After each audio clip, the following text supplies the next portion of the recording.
Good afternoon. My name is Joe Geiger, and I'm the Director of Archives and History, and I'd like to welcome you to the Archives and History Library for another great lecture. First of all, I want to thank this gentleman right here, Mr. Anthony Kinser. This is the 6th year that we have had this lecture series. It started in 2014. And this actually will be the 19th lecture, and it's really been an outstanding program, and we're very thankful to have the opportunity to host the program, the block lecture series here at the Archives and History Library. We're very intent on preserving the history of African Americans in West Virginia. We have some really outstanding collections here, and if you know of folks or you know of collections that we should preserve here in the archives, please let me know. I noted that one of the things on the website for the West Virginia Center for African American Art and Culture said that they seek to collaborate with people of goodwill to expand and cultivate resources that would perpetuate the culture of the African American in West Virginia.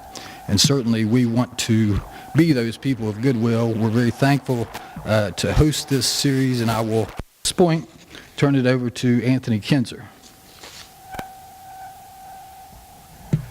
Thank you, Joe, and good afternoon, ladies and gentlemen, and I'm happy to see you out today to see our fantastic, extraordinary speaker for the day. I want to also say that our organization, West Virginia Center for African American Art and Culture, have a long-term project in mind that I hope that you will assist me by giving advice and how we can proceed with this idea. We want to recognize Tuskegee Airmen that list West Virginia as their birthplace and recognize them at the location of their training, Wirtz Field and Institute. We've made contact with West Virginia State, and we'd like to further that contacts by extending ourselves to the community and people who have some knowledge about the Tuskegee Airmen. We want to recognize them and their accomplishments and where they were trained. That's a long-term plan that's in the works at the moment, and I anticipate that you will help me get that together. I also want to say that our next speaker for the block speaker series next month, June 29th, is Miss Betty Spencer. I hope to see you and a lot of others out for that particular event. But at the moment, I want to introduce our current speaker that's here today, and a fantastic woman that I've known since she was in junior high school. I'm amazed and very thankful that she agreed to come and be our speaker for the evening. She's very, very accomplished. And when you have time, go on YouTube and look up the Dr. Mo, M-O, Dr. Mo Show. That stands for Dr. Monique Chouraeshkenazi. Would you come and join us, Monique, and talk to our guests?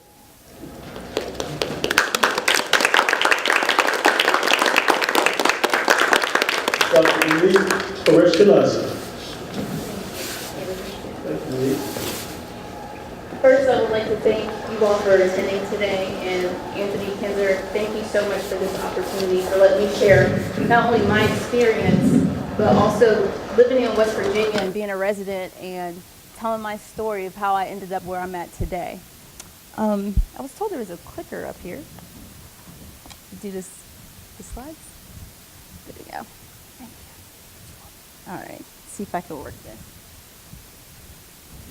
So for those, I have people here that know me. I have my former English teacher and my instructor from ROTC, so I'm very excited that you all are here today to be able to actually know my story from birth up until what I'm doing now in Washington, D.C.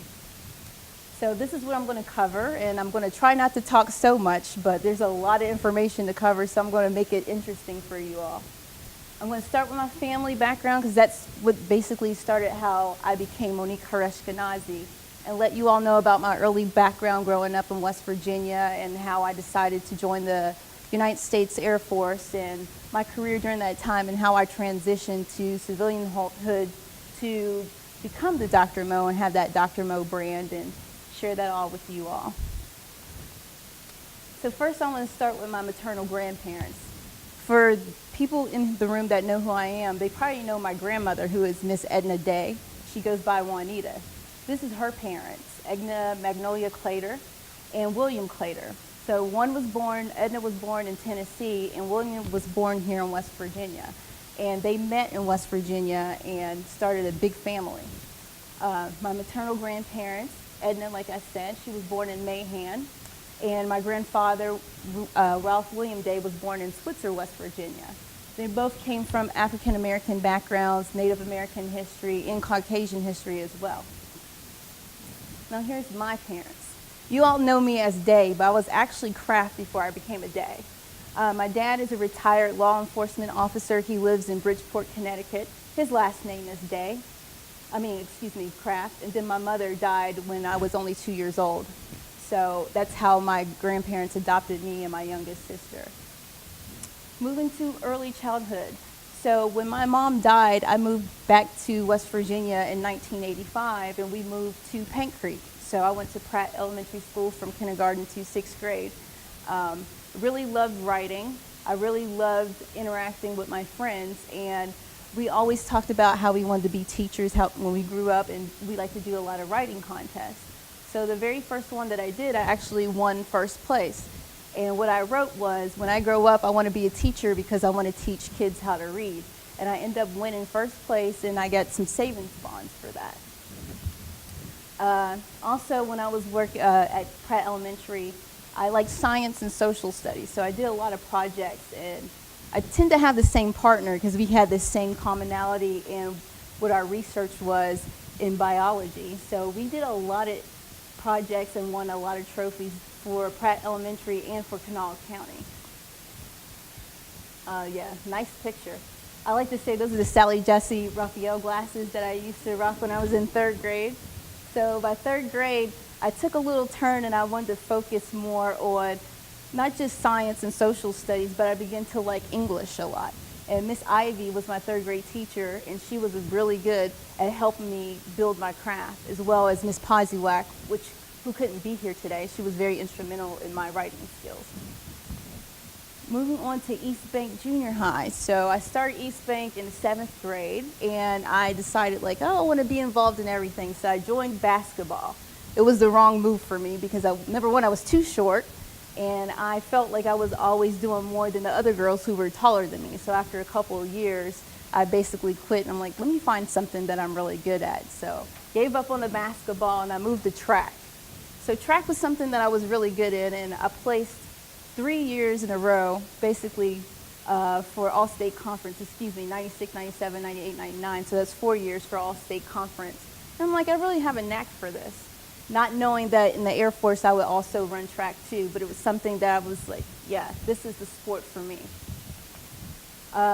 Also at Eastbank, I was the varsity basketball team for the boys team. I was their manager. And so we was on the road with them when I decided that I no longer wanted to do basketball. I traveled with the boys and helped them with with the manager abilities and responsibilities that I had. I was doing that. And then I began the beginning choir, which was something that I thought, yeah, I'm kind of good at, but I need to strengthen my singing skills. So I joined the choir to see if I was good enough. And coincidentally, I was good enough according to Mrs. Roush because I ended up joining the girls' choir and became a member of that, which was really fun for me. I remember the song that I sung for the girls' choir was Whitney Houston's Shoot. I don't know why I sung that song, but it got me in the girls' choir, so it was good enough for me. Moving on, I was a natural helper with my friends. We liked doing things for the community, so I thought it was beneficial for me to be a part of a program where we were helping others and not just focusing on ourselves. I was also in communications and newspaper staff, not knowing that in the future I'd end up being a contributor for a Homeland Security magazine. But this was something that I thought was really good for me. I learned not only to communicate with others, but to be able to write not only in an academic manner, but also write in a newspaper magazine style so people would be more interested in reading what was going on in the school. For 8th grade, I ended up being the 8th grade attendant. I think my friend Joni Wells ended up getting homecoming queen she was in the 9th grade, but I was the attendant for the 8th grade. I didn't have a picture, but when I was in the 9th grade, I ended up being homecoming queen. And it was very special to me because Eastbank Junior High, after I left, was no more. They created Eastbank Middle School. So I was the last to have that title before the school eventually demolished, I guess I should say. Now we're starting in high school. I was at Riverside High School. I started here in the 10th grade. It was very chaotic because it was where DuPont and Eastbank combined, and we were considered rivals. So it's like, are we going to get along? Are kids going to fight every day because we're the rivals? To me, I didn't feel like there was any animosity. There was a few things here and there, but I think us combining together probably was the best thing. And I think we were probably one of the strongest high schools in Kanawha County, my opinion. For there, I was in a DECA club. As you can see, I have my ROTC uniform on because that's what I was doing for the 12th grade when I decided I wanted to join the Air Force. And I have a really good story about that. For high school, I ended up getting homecoming queen. And I was the second African American to receive that title, so that was special for me as well. And shout out to my friend Chase who escorted me for the homecoming. I worked at Captain D's. I don't know if you all have been to Captain D's in Canal City, but this is what my boss did for me when I won homecoming queen. And coincidentally, me and my daughter went there for lunch today, and I got to see my old boss who hired me 17 years ago, so it was pretty cool to see him. And this is just some memories of me and my friends from 2002. Very special times for me. When I was looking through my book, all these memories start to come to my mind. I'm like, I remember exactly when that happened. Man, I miss my friends. It's good that I'm coming back to West Virginia to tell this story because I miss every person on this slide. It's a really good memory for me. Here's when I was in ROTC. Like I said, Sergeant Bub over there. Raise your hand, Sergeant Bub. So I was in ROTC when I decided that I was going to join the Air Force. And there's a really good story behind this. I actually received an academic scholarship to go to Marshall University. And I was really excited about it. I had a roommate and everything. We went to our little, our scholarship dinner. And we were like, oh, we're going to be roommates. And we're going to Marshall University. And then we went, and then a couple months later, I saw an Air Force commercial, and I was really interested in the commercial. So I decided to contact the nearest recruiter who was in South Charleston. I just emailed him, and I was like, hey, I saw an Air Force commercial. I think I might be interested. He calls me the next morning, like 8 o'clock in the morning, woke me up, and he said, I got your email. Why don't you come down and speak with me? So I went down, and after 4 hours of speaking with the recruiter, I said, I'm joining the Air Force. I was only 17 years old at the time. My grandmother was mad at me. She's like, do not sacrifice your scholarship to join the Air Force. And I told her, I was like, this is something that I want to do. And you heard the recruiter. I can actually go and get a free education. So it's not like I'm losing my scholarship. I'm going to travel the world. I'm going to learn a trade. And I'm still going to get my degree. And she's like, no. And I was like, okay, I'll come back in 2 months when I turn 18 if you don't let me join the Air Force. So she broke down and she let me sign. And at 17, I joined the Air Force, not knowing that 3 years later 9/11 would happen, or 3 weeks later 9/11 happened. So it was my senior year in high school when 9/11 happened. I was sitting in advanced economics class when the Twin Towers started to fall. We were watching CNN and I had no clue what was going on. And I didn't know what it meant at the time. Didn't understand what terrorism was at the time, and didn't know my fate as I knew I already joined to go serve and protect the Constitution of the United States. So it wasn't until that time where I realized, I talked to my recruiter, he said, no, you still got to stay in school. You have to graduate, get your diploma, then you're going to go off to basic training. But I was still scared that day because I didn't know what it meant for the United States. I didn't know what was going to happen to us. I didn't know if we were going to be hurt. I didn't know if it was going to happen again. All I know was about 3,000 people lost their lives, and not very far from here. New York is not that far when you think about it. So I started to second guess my decision. Was it really the right decision for me to join the Air Force? Am I going to go? Am I going to lose my life? Did I make the wrong decision? Should I, go to college?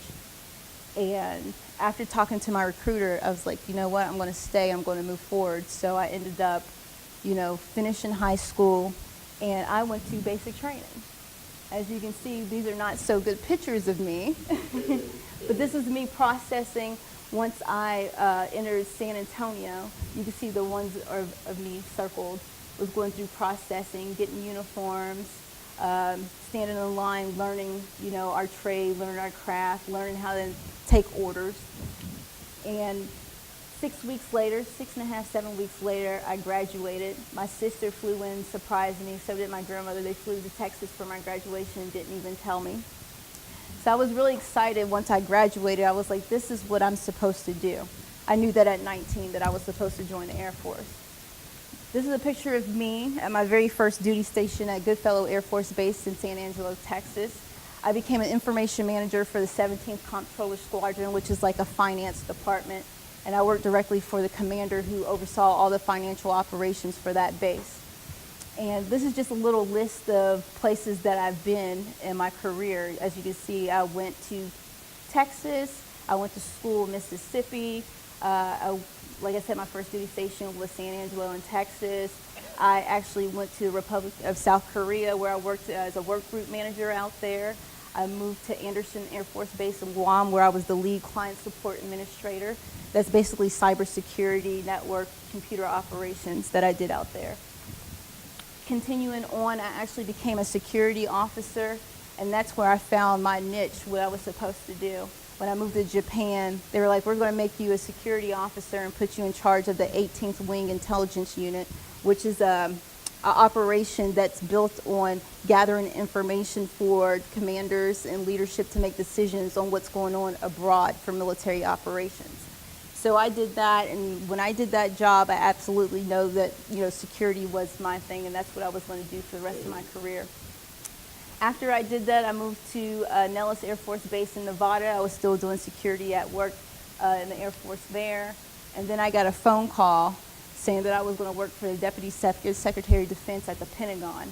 So I ended up moving here to the Washington, not here, but the Washington, D.C. area and working at the Pentagon. And between those assignments, I ended up working in Afghanistan. I was an anti-terrorism officer, and I was also one of the non-commissioned officers in charge working administrative operations for people who were doing deployments in Afghanistan. So I did that for at least 8 months before I came back to the States. This is me with the 25th United States Secretary of Defense, Dr. Ash Carter. I worked for him for 3 years at the Pentagon. We had a lot of missions there, and that's how I understood the reason why we had militaries, the reason why we do what we do, the reason why we protect this country.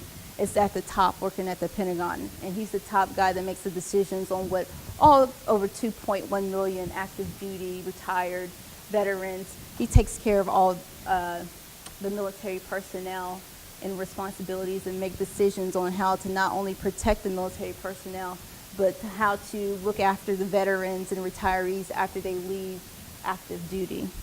My last assignment in the military, I worked for the Joint Improvised Explosive Device Defeat Organization, and that's basically a combat support agency under the Army where we studied and did analysis on terrorists who blew up not only their countries and their people, but tried to target the military with IEDs. So that was definitely an interesting organization that I worked for before I decided to leave the military. And I left, my last day was August 21st, 2015. And it was an abrupt decision for me to leave the Air Force. I decided in April when it came to working for the Army Combat Support Agency. I knew that I was going to be deployed for another 4 years. And I'm like, do I really want to do that? My daughter has moved all over the place with me. She's been to different schools every year. Do I really want to keep moving her around or provide stability for her? So it was then when I decided in April 2015, I'm leaving the Air Force. And I really didn't have a plan after that. I didn't prepare no way, shape, or form. I just woke up and said, I'm leaving. And that was probably the most drastic decision I did before I decided to deny my scholarship and join the Air Force. So I didn't tell my grandmother at the time she was living with me. I had just bought a house, but I didn't tell her that I was leaving. I didn't have a job. I had about 3 months of leave. And she saw that I was home more than I was at work. And finally she asked me, she's like, Monique, are you still in the military?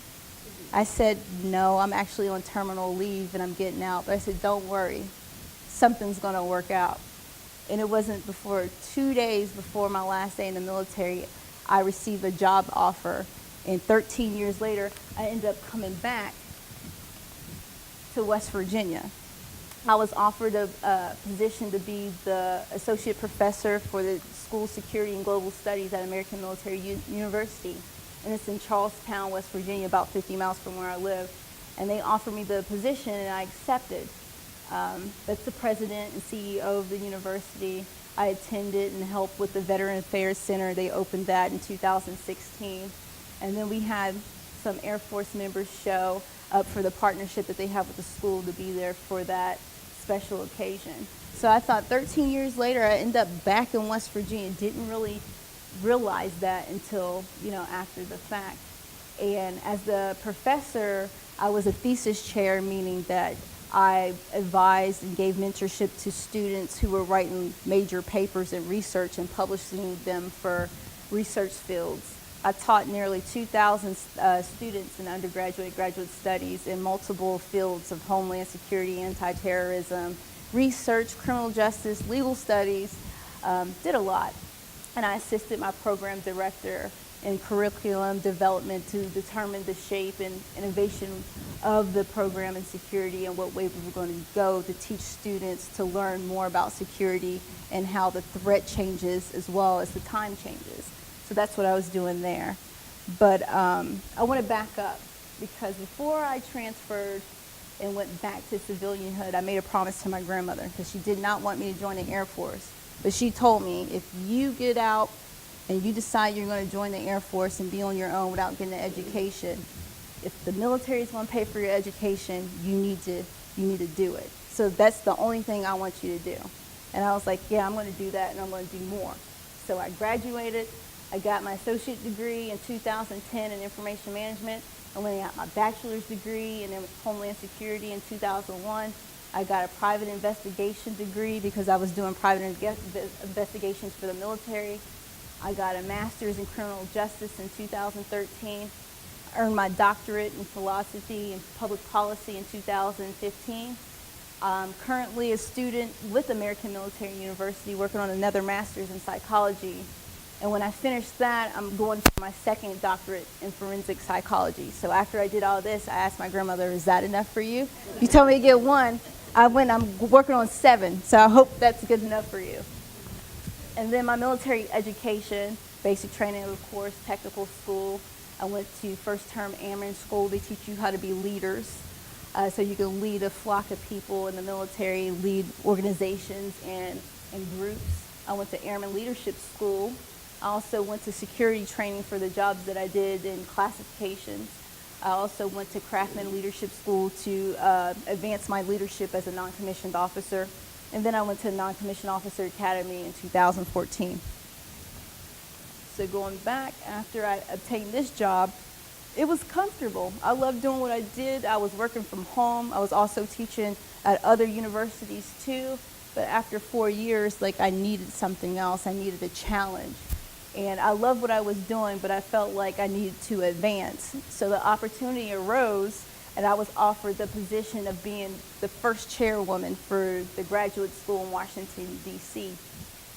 So I was very thankful, and I accepted the offer. And as you can see, I'm the first black female to sit on a chair with other males that are usually dominating the security field. So my coworkers, they were like, it's nice to see a change of pace. We're tired of seeing each other. It's nice to see somebody else to bring some new knowledge and information to our group. So like I said, I was the first African-American, first female. I'm responsible for the graduate school largest department in national security. I'm responsible for the department's budget. I build all the course and curriculum for all the national security classes. I'm accountable as a thesis chair too, so I build research and help students in that area. And it's a rewarding job. I absolutely love it, and I'm glad that I was able to accept that offer and really cement this school. It's a brand new school that started 4 years ago. It's right in walking distance of the nation's White House. So we're right around the corner from President Donald Trump, and we're trying to legitimize ourselves as being a credible national security graduate school and really be competitive against like Georgetown, Washington University, American University, all those schools that have really robust national security programs. I don't know if I can click on this, but this is a video. This is going into what I do on the side as being a chairwoman and being an associate professor and a professor of national security. I also run my own academic blog site, and it's called The Dr. Mo Show. I cover all kinds of things, whether it's military, whether it's, you know, security, latest news, or things that I feel like I want to talk about in government. This random stuff that I put on there. I'm trying to see if I can actually click on it. Let's see. I don't think I can. Or I just turned it off. Okay, so I can't click on it, but it's just showing what my website is about. If you're ever interested to see what I have on there, it's www.thedrmoshow.com. That's all it is. And you can see all my articles that I've published with multiple companies, even some that I published for my own blog. I have a lot of security and psychology articles on there because that's what I'm doing in school right now. So it's a really cool website that I like and developed. My daughter actually helped me. She's the creative director for my business. So as you can see, she has a camera over there. She does all the editing, all the footage. She helps me with the website. Yeah, so good for you, kiddo. And then the Chouraeshkenazi group. This is a security consulting firm that I have that's based in Northern Virginia. So in addition to what I do at the graduate school and what I do for the academic blog site, I run a security business and I do consulting for professional development centers, the military, government, and I just provide my services on the security information that I've learned over the last 17 years. And I just assist them in building plans, site surveys, anything that they need for an organization that might be helpful. Because now that you know we have to deal with active shooters now. We have to deal with, you know, students potentially going to schools and, you know, bringing weapons. So I like to go in and provide consulting services and training plans. So any organization, whether it's a school, a bank, a university, whatever, you can have a program that I can customize for your organization to make sure your employees, students, whoever are protected. So that's what my business does in Virginia. These are some of the things that I've covered. We do security education and training, specialized curricular development. I work with contractors, and I actually contract out other professors. If I'm not able to teach, I have some people that are subcontractors for my business that will go out and teach and provide training for these entities. And then my business is also based on branding myself because I do so many things. Researcher, author, professor, everything. So I also brand myself under this business. This is the vice president of my business. She couldn't be here today because her kids are sick. And as I told you, my daughter's the creative director. She does everything, and she's awesome at it. Only 13 years old. Listen, by the time you graduate from high school, you're going to have 6-7 years of experience under your belt. So the impact on everything that I just told you all about me, because I feel like this is a me sandwich, I want to tell you how everything that I've learned has impacted me by living here in West Virginia. I've left 17 years ago. That's the last time that I lived here. And it's honestly, it makes me think about coming home all the time because I think about the people that I grew up with and how everybody's nice and we have that Southern hospitality. I lived all over the world in many states, and I don't feel that people have that hospitality like they do here in West Virginia. I'm not going to sit here and say that there's not any racism or racial issues here in West Virginia because there is, but I know with me growing up, we didn't see black and white. We didn't see any of that. My friends were just my friends, and they just happened to be white. They happened to be Indian. They happened to be Asian.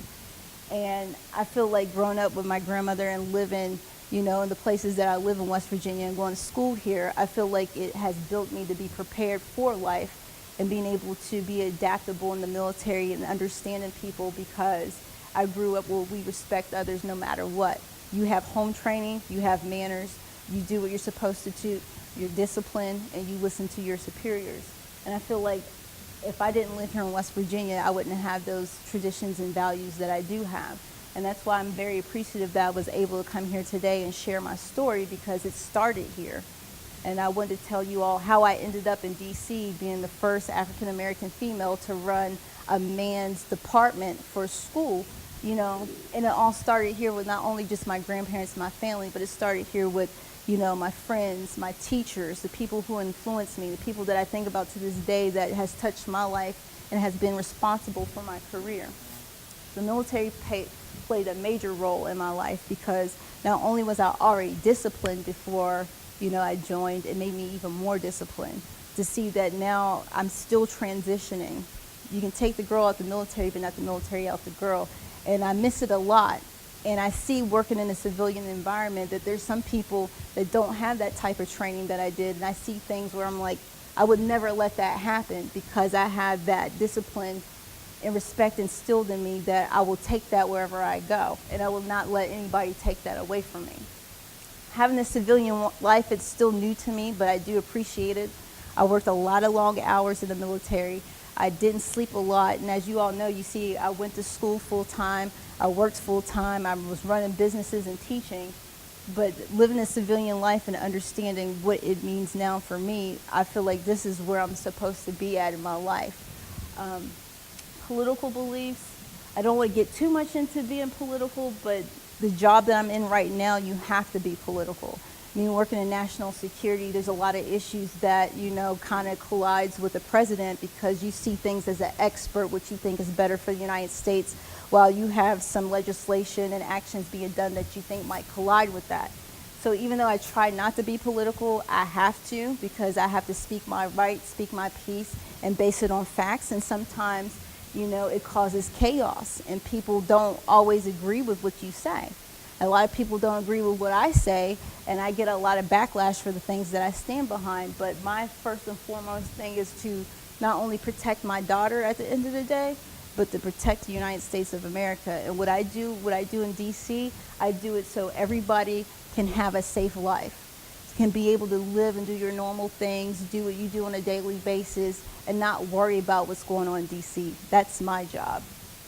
Education has always been an important part of my life. Like I said, I loved school growing up. I loved writing at a young age. I knew I was going to do something. I didn't know that I was actually at 5 years old when I said I wanted to be a teacher, that I was actually going to be a teacher. And I didn't really realize that I would be able to have an impact like I do today. You just don't see those things when you're that young. But now that I'm doing what I'm doing, I only want to do more and better myself so I can be better for others. In my journey, there was another video here, but I actually can't play it. It's just a recap of basically everything that I was going over and to show you all a little bit of things that's been going on with my life and the fact that I actually published 2 books. I actually have a Homeland Security book that I spent 18 months writing. It's called Homeland and National Security, Understanding America's Past to Protect the Future. And I felt like a lot of students didn't know the difference between Homeland and National Security because nobody really talked about it. Homeland Security became something in response to 9/11, and they were using it interchangeably like it was 2 different, the same thing, but it's 2 different concepts with commonalities. So I wrote that book, and I started with going back into the history of why we became the United States, going all the way back to the Declaration of Independence and moving on to every conflict that has impacted American security. At the same time, I felt like there was a need to emphasize national security because it was something that students weren't really talking about in school. I can't honestly say that we talked about national security when I was in high school. It was something that I found out when I joined the military. So I wrote that book for high school students, undergraduate students, to understand, like, this is the difference between Homeland Security. This is the difference between national security. And when you put the 2 together, there's overlapping responsibilities by agencies that are responsible in their own ways for protecting the United States of America. I also co-edited another book with 2 other colleagues of mine. It's based on the scientific notations of terrorism. We wanted students to basically understand that even though terrorism is a concept, there is mathematics behind it, is probability, measurability behind it. So we wanted to have some anthologies of information for students to understand the scientific aspect of terrorism. And finally, I published it's actually my PhD dissertation on the Air Force Joint Strike Fighter. It was a jet that has cost the American government nearly $1 trillion. We've been working on it since 2001, and it was this stealth jet that was supposed to be the top of the line, 5th generational asset for the Air Force, the Navy, and Marines to go and do combat operations overseas. And it's cost a lot of taxpayer money. There's been a lot of issues. So I did research on that for students to understand when the military builds these type of weaponry and acquisitions, how it not only impacts us from a financial state, but not having ready weaponry can affect national security. So those are the things that I had that was posted in that video. It was about 3 minutes, but it's okay. And that concludes me. Tired talking about me.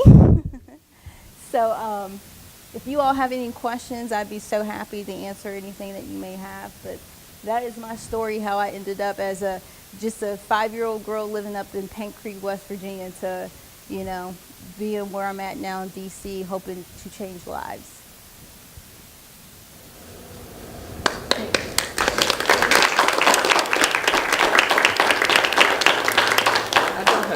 I do have a couple of comments. I didn't know you, but I was at the Riverside game when you were crowned as the homecoming queen. Oh, okay. I'm a 1967 graduate of DuPont High School. Okay. And I remember when they put the schools together, and we from DuPont had that same question. Because of the rivalry, would we mesh? But we really did mesh. Also, I know who your grandmother is. Oh, you do? Yes, I do. I know your grandmother. And also, one of your teachers, she and I were speaking yesterday, and I told her I was coming, and she wanted to come, Karina Garner. Okay. But she was unable to come, but she did want me to let you know that she wished she could have come and that she is so very proud of you. And we really all are. Thank you. When I saw the article in the paper, I thought, I don't know this young lady.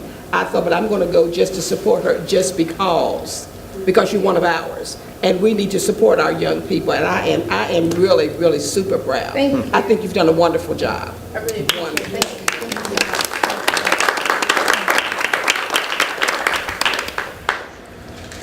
Any other?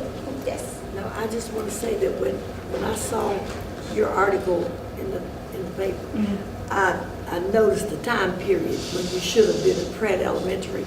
And my friend Barbara Saunders was the principal there. And I kept thinking, did you know Barbara? Did she know you? Because I know she would have certainly been proud of I you. sure did know her. As a matter of fact, when I was talking about that writing contest, she was there with me when I was standing on the stage reading that. And we were in the newspaper together because she gave me the bonds that I was talking about. It was in the Montgomery newspaper. I do remember her, and I mean, I was so upset when she died. We actually went to her funeral. It was like the most devastating thing because she was my favorite. Yeah, I truly do remember her. Thank you for sharing. Yeah. I'll tell the kids. Thank Yes, you. ma'am. I am retired Air Force technical sergeant. Hoorah. I was an Air Force recruiter here in Charleston, West Virginia Okay. for 5 years. Okay. That processing station in Beckley, I was a senior link over there. So when you would in my group, So do you remember me from 2002? no, I wasn't there then. I had already Oh, you were retired. gone? But I'm just saying, I am really, really proud of you. Thank you. Are, you know, when you said, I'm going to not go to college, I'm going to go to the Air Force, a lot of people don't know we can get our degree in the Air Force. Exactly. That's what we're all about, education. Exactly. And if you can't pass that test, you're not going in. We have the highest scores. That's why I told her. I was like, look, I'm joining the best. Not to mess with my friends who we say that all the time, but I'm like, I'm joining the best branch. We got to have all four working together to keep this country straight. What are you, Army? Navy. Navy. My brother was Navy. CT, you familiar? CTs? Crypto? Oh, crypto. We called them crypto. Yes.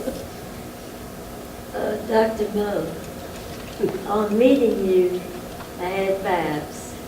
I do know you. Your grandfather and grandmother, Claire, used to be at my mother's home periodically because your auntie lived next door to us. Really? Juanita Simon, Oh my gosh. they, yes, yes, and I know you. That's amazing. When there was something, I just didn't think you said the same thing. So I bet when you saw that picture, you were like, I know exactly who they are. So nice, very swell.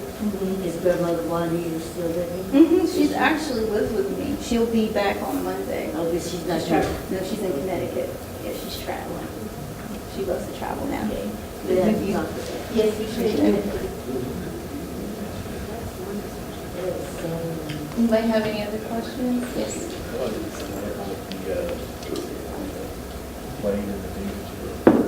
The Joint Strike Fighter?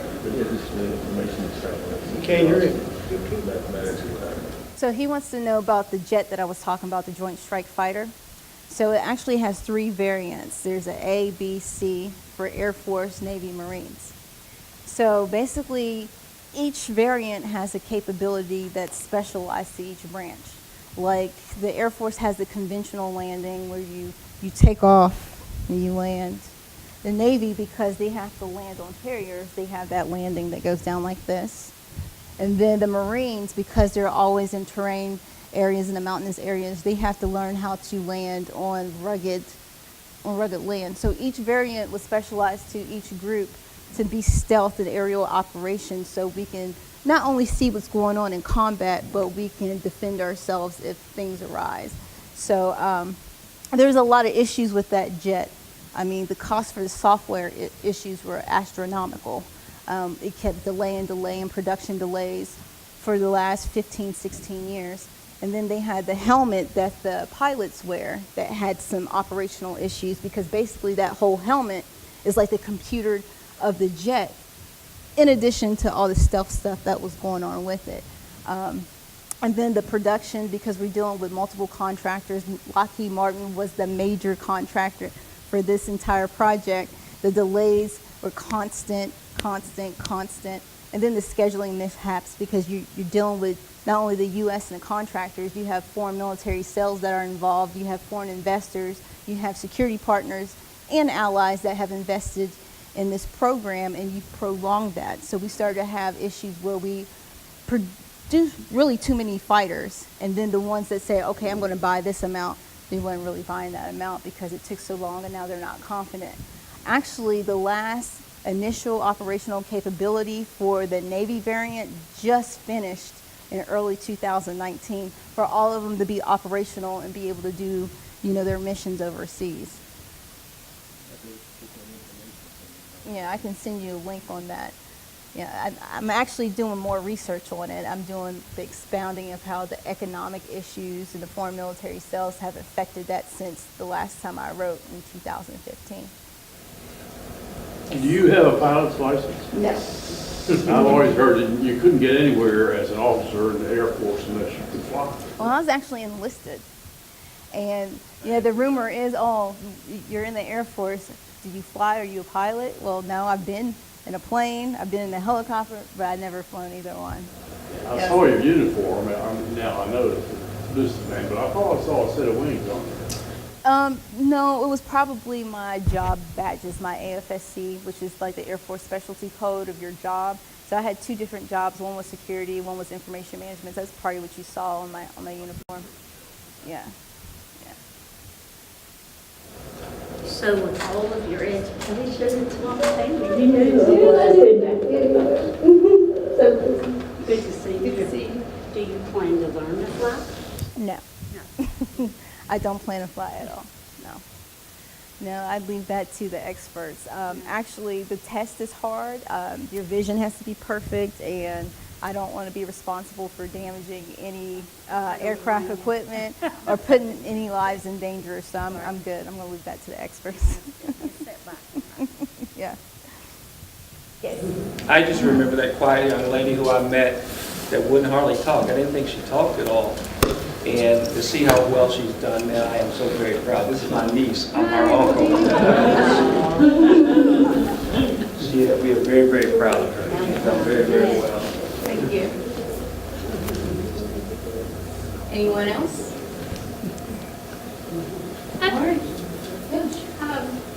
As a woman, how was serving in the military? I actually didn't have any issues. And it's probably because my personality kind of changed as I joined. I became more abrasive, more aggressive, because I was in a male-dominated field for so long. the jobs that I like to do is what the males all did. And I really didn't have an issue because I stuck up for myself. Not to say that there wasn't issues that were going on while I was there. I actually had a friend that was harassed by men and sexually abused by men, and she ended up committed suicide this month. It will make 2 years ago, because the military failed her in an aspect of, taking care of females and actually believing them when these issues arise. Because this is one thing that's an issue in the military, is reporting rapes, crimes, sexual harassment, and those issues being believed and, escalated to a proper channel to somebody to do something about it. But I mean, for me, it was because I always wanted to be aggressive and abrasive for people to leave me alone. I actually didn't have an issue, but I learned to calm all that down when I got out of the military.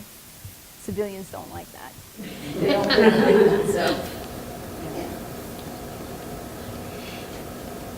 I'm just trying to visualize you aggressive and abrasive. I know, because I was so quiet in your class. No, I agree with him. Quiet. I will share a story with you. When I was deployed to Afghanistan, like I said, I had those 2 jobs. I was the non-commissioned officer, and then I was anti-terrorism officer. So I was in a desk job by day, but at night I was in the field. And I worked with the FBI, OSI, ISAF. You know who ISAF is, the International Security Assistance Force.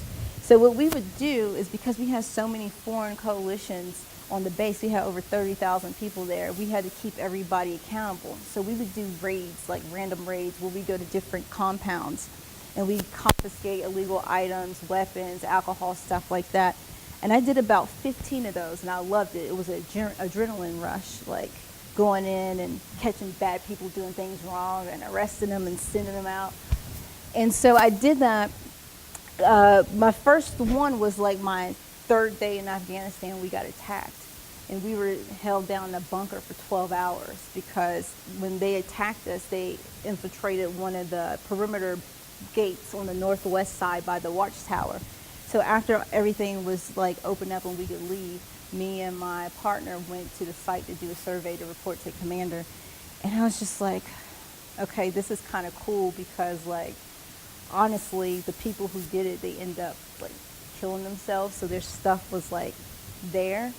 But we were like, okay, everybody's safe, nobody died. So we're doing the survey. And when I said, this is cool, he looked at me and he said, you think this is cool? I said, what's cool is nobody died. They end up killing themselves, but they didn't hurt any of our people. And that's when I was like, I'm going to keep doing this. I'm going to keep doing this. So I did it my entire deployment. It was a week before I was leaving, coming back to the United States. And I did my last raid, and it was actually against our own forces. It was the Air Force. I'm not the Air Force, but the Army. And so we did it. And I was going from room to room, inspecting, doing what we do. And I hear one of the British forces say, you all get out. There was a live bomb in one of the rooms. And that's when reality sunk in. And I was like, okay, I'm 2 doors down from this live bomb. It could have went off. And that's when I'm like, okay, this isn't fun anymore, because I have a 5-year-old that's waiting for me in a week. And something like that could have happened to me when I was like loving doing my job. So after that happened, I'm like, okay, I'm not doing this anymore. This is my last one. I'm going home. But the people in the military who knew me, they were like, okay, she's little in stature, but she has a big voice. She's direct. She loves her job, and she doesn't let anybody mess with her. But nobody in school knew me like that. I was quiet, shy, didn't even want to open my mouth. But by the time I'm in the military, it's like I found my voice. And now I'm like, okay, I like being behind the scenes again. I like being quiet again. Don't talk that much. So, yeah. Well, I really thank you all for coming. Thank you so much. I really appreciate it. This was an honor for me, absolutely. It was an honor to come back home and be able to speak to you all. Thank you so much. Welcome home. Thank you. And for me, thank you, Monique. And what that does, it solidifies what the Block Speaker Series is. And what the Block Speaker Series does and what it wants to do is continually let you see that you and your community have an impact on each other. Your neighbors, your teachers, Your friends, they have an influence on you. They impact you, and don't hesitate to ask them for help if you need it, for advice, to assist you in any way that you think you need to be assisted in. Our community plays a part in our lives. And I read something from someone famous just the other day, and I'm gonna try to get it right. It says, it doesn't matter how many times, no, that's not right. It doesn't matter how many breaths you take. What matters is what takes your breath away. And what Monique just did took our breath away. How she exemplified herself, how she gave credit to her community, her school, her peers, and everyone that had an influence on her to get her to where she is now. We all owe somebody else to where we are today. And that's what the Block Speaker Series is it allows those people to give credit to where credit is due. Long ago in Charleston, the Block was a tremendous place to live, work, go to church, and have fun. It was a multiracial place, but the only time they were separate was when they went to school. They played with each other, they had fun with each other, and they enjoyed each other. And that's what we want to put out with the Block Speaker Series, is continually show that. As I said, our next speaker next month will be Miss Betty Spencer, who was also a school teacher, a principal, impacted many lives. And those people that she impacted have gone to become tremendous people and have taken what they learned from her and have used it in a lot of different places for positive uses. Come out, tell your friends, tell your family, bring somebody, even if you don't know them, bring them anyway, because we hope to pack the place and listen more to where someone who has an influence on someone else's life have proven that they can make a way for others. So if you'd like to join us in the Grand Hall for some refreshments as you leave, want to socialize a little bit more, please do so. And again, thank you for coming out, and look forward to seeing you again next month. On Saturday, June 29th, from 3 o'clock until 5. Again, thank you very much for coming out, and let's go have some fun.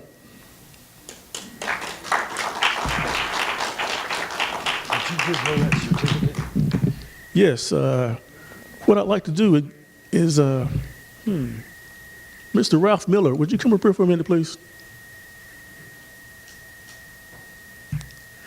Now, I've known Ralph for quite a while, and I'm very grateful that he came today.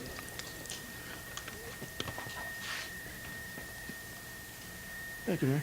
He's not telling you, we're cousins, so he's not telling you that. And what we have is the governor's office likes what we do. And through his office, he gets involved with what we do. And what he does is creates a, would you read that for us? Monique, would you come up here, please?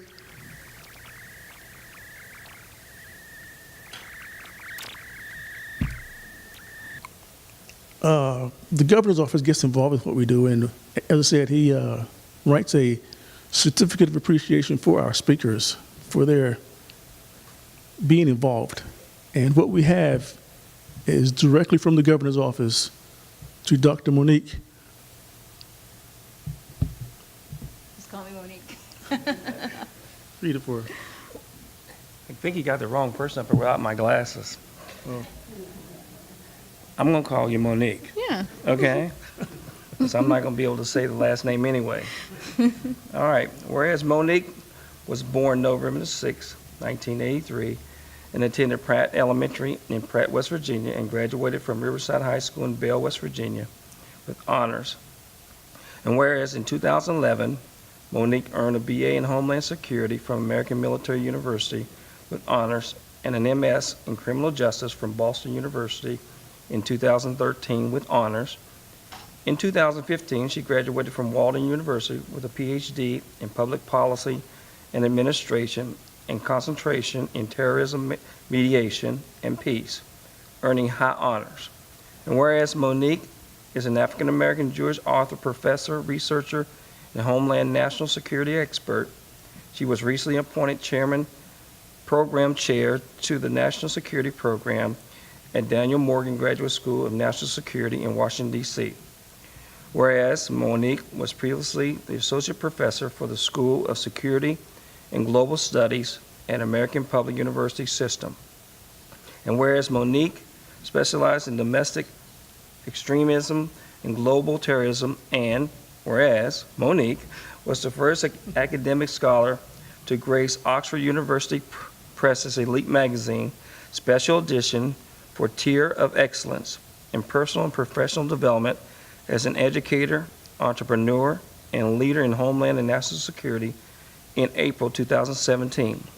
And whereas Monique is a military veteran serving over 13 years in the U.S. Air Force, American Military University, and Homeland Security, Homeland Security News featured her in From the Air Force to AMU, a Success Story, highlighting her transition from the military to the classroom. And whereas Monique published the first collegiate textbook to integrate homeland and national security initiatives and global security complexities the American government faces. This book is titled Homeland and National Security, Understanding America's Posts to Protect the Future. The book identifies overlapping and distinctive responsibilities of the American federal government and the U.S. Armed Forces to protect the homeland, its territories, and resources. And whereas Monique is a caring and giving person, and her dedication and commitment to her and career has been an outstanding example to us all. Given under my hand and the great seal of the state of West Virginia, the 11th day of May in the year of our Lord 2019. Jim Justice, Governor.